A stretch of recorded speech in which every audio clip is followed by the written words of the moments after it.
को आज हम मौलिक अधिकारों के बारे में बात करेंगे। भारतीय संविधान हम नागरिकों को 6 मौलिक अधिकार देते हैं, चाहे वो धर्म, जाति या जन्मस्थान और लिंग के हो। पहला,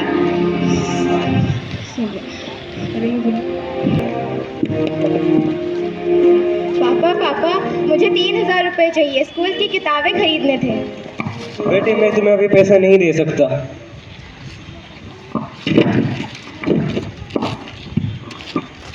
पापा हमारे विद्यालय के सभी बच्चे नैनीताल जा रहे हैं। क्या मुझे 3,000 रुपये मिल सकते हैं? कहाँ? नैनीताल? 3,000 रुपये?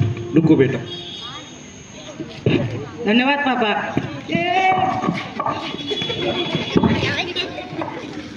पापा आप उसे दे दिए, मुझे नहीं। बेटी, तुम्हारा भाई लड़का है और तुम लड़की। पापा पर ये तो सही नहीं है। हमारे संविधान के राइट टू इक्वालिटी के अंतर्गत आप लड़का और लड़की में भेदभाव नहीं कर सकते। माफ़ कर देना बेटी, मुझे नहीं पता था। ये लो तुम्हारे 3,000 रुपये।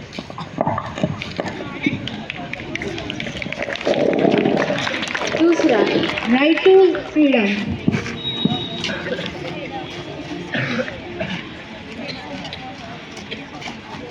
मैं आपको कुछ कहना चाहती हूँ। हाँ बेटी, बताओ। पापा, मैं घर में रहकर सिर्फ काम करना नहीं चाहती हूँ, बल्कि बाहर जाके नौकरी करना चाहती हूँ।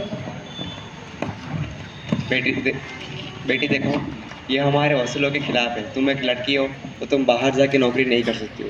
तुम यही घर में पढ़े रह के दूसरों का मदद कर सकती हो। जैसे कि आपको पता है, आपकी बहू एक पढ़ी लिखी शिक्षित नागरिक है। तो हमारे संविधान के राइट टू फ्रीडम के अंतर्गत आपकी बहू को भी उतना ही अधिकार है जितना आपके बेटे को है। आप अपने बेटे को जैसे बाहर जाके नौकरी करने की इजाज़त देते हैं, आपको बहू को भी देना चाहिए। बेटी, तो तुम क्या जानना चाहते हो? हाँ, मैं जानना चाहती हूँ। ठीक है, तुम जा सकते हो।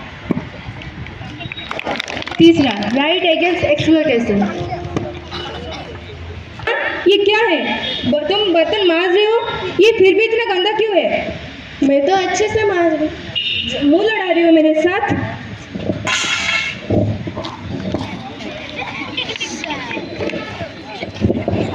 हेलो पुलिस, जल्दी आइए, इधर एक लड़की को मारा जा रहा है। रुको, तुम ऐसा नहीं कर सकती, क्योंकि हमारे संविधान में राइट अगेंस्ट एक्सप्लॉयटेशन के तहत तुम किसी भी नागरिक, चाहे वो नौकर हो या मालिक, उसका आप शोषण नहीं कर सकते। अगर आप ऐसा करें तो आपको जेल जैसे दंड भी दिया जा सकता है। ठीक है, मुझे अपनी गलती का एहसास है। रमा, खड़े हो जा, मुझे माफ कर देना। जी। चौथा,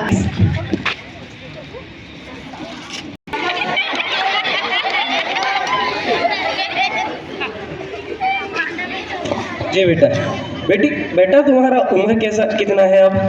सर जी 12 साल। क्यों? 12 साल। और ये क्या कर रहे हो? न्यूज़पेपर बेचना है। चलो, मुझे आपके पिताजी से मिलवा। आपको कोई मिलना है? कौन है वो? जी, ये आपका लड़का है? जी हाँ, ये हमारा बेटा है। तो आप इससे ये क्या करवा रहे हैं? ये हमारा बेटा है और हम इससे पेपर बिकवा रहे हैं। ऐसा आप नहीं कर सकते। क्यों? ये मेरा बेटा है, मेरा मर्जी में जो करो, आपको क्या है इसमें? हमारे संविधान के राइट टू एजुकेशन के तहत आप एक 14 साल से कम बच्चे को शिक्षा से वंचित नहीं रख सकते। इसके लिए आपको जेल भी हो सकते हैं। क्या आप चाहते हैं कि हम जाके पुलिस स्टेशन में इसके बारे में रिपोर्ट करें कि आप अपने बच्चा जो कि 14 से कम है, उसे आप पढ़ने नहीं दे रहे, मगर उसके जगह ये पेपर बेचने के काम में लगा रहे हैं? जी नहीं, मुझे मेरी गलती का एहसास हुआ। बेटा, क्या तुम पढ़ना चाहते हो? हाँ पिताजी, मैं पढ़ना चाहता हूँ। ठीक है, तुम पढ़ सकते हो। ध्यान रखना अपने बेटे का। जी हाँ। पांचवा,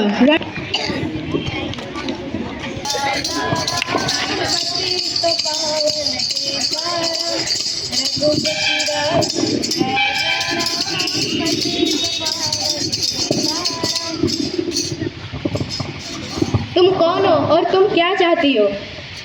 मेरा इधर स्थान है और हम नमाज पढ़ते हैं। नहीं, ये हमारा स्थान है। नहीं, ये हमारा स्थान है। नहीं, ये हमारा स्थान है। नहीं, ये हमारा स्थान नहीं, ये है। हमारा स्थान है। रुको रुको, तुम लोग झगड़ा क्यों कर रहे हो? ये हमारा स्थान है। ये हमारा स्थान है। ये हमारा स्थान है। रुको, अब क्या तुम धर्म के नाम पर इस भूमि को विभाजित करोगे? क्या तुम्हें पता नहीं, हमारा देश भारत जहाँ पर अनेक धर्मों का पालन होता है और उन्हीं धर्मों को रक्षा करने के लिए संविधान ने तुम्हें धार्मिक अधिकार दिए हैं। धार्मिक अधिकार? हाँ हाँ, धार्मिक अधिकार।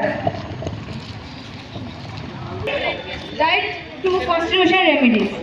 जैसे कि हमें पता है, ये जो 5 मौलिक अधिकार है, जब इनमें से कोई भी वायोलेटर होता है तो हर एक नागरिक के पास ये अधिकार होता है कि वो सुप्रीम, ताकि उसे जस्टिस मिल सके। सो जय हिंद, जय भारत।